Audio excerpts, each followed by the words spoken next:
ಸಚಿವರ ಮತಕ್ಷೇತ್ರದಲ್ಲೇ ವರದಿಗಾರರ ಮೇಲೆ ಹಲ್ಲೆ ಆರೋಪ. ಅಕ್ರಮ ಗಣಿಗಾರಿಕೆ ವರದಿ ಮಾಡಿದ್ದಕ್ಕೆ ವರದಿಗಾರನ ಮೇಲೆ ದಬ್ಬಾಳಿಕೆ. ವರದಿ ಮಾಡುವ ವೇಳೆ ಶರಣಗೌಡ ಪಾಟೀಲ್ನಿಂದ ಹಲ್ಲೆ ನಡೆದಿದೆ ಎಂಬ ಗಂಭೀರ ಆರೋಪ. ಜೀವಂತವಾಗಿ ಸುಟ್ಟು ಬಿಡುತ್ತೇವೆ ಎಂಬ ಭಯಾನಕ ಬೆದರಿಕೆ. ಅಟ್ರಾಸಿಟಿ ಕೇಸ್ ದಾಖಲಿಸುವುದಾಗಿ ಬೆದರಿಕೆ ಹಾಕಿದ ಆರೋಪ.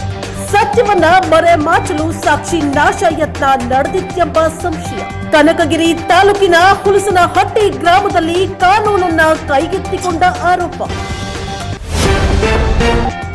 ಕನಕಗಿರಿ ಪ್ರದೇಶದ ಹೊರವಲಯದಲ್ಲಿ ಅಕ್ರಮ ಗಣಿಗಾರಿಕೆ ಬಯಲಿಗೆ ಬಂದಿದ್ದೇ ಕಾರಣವಾಗಿದೆ.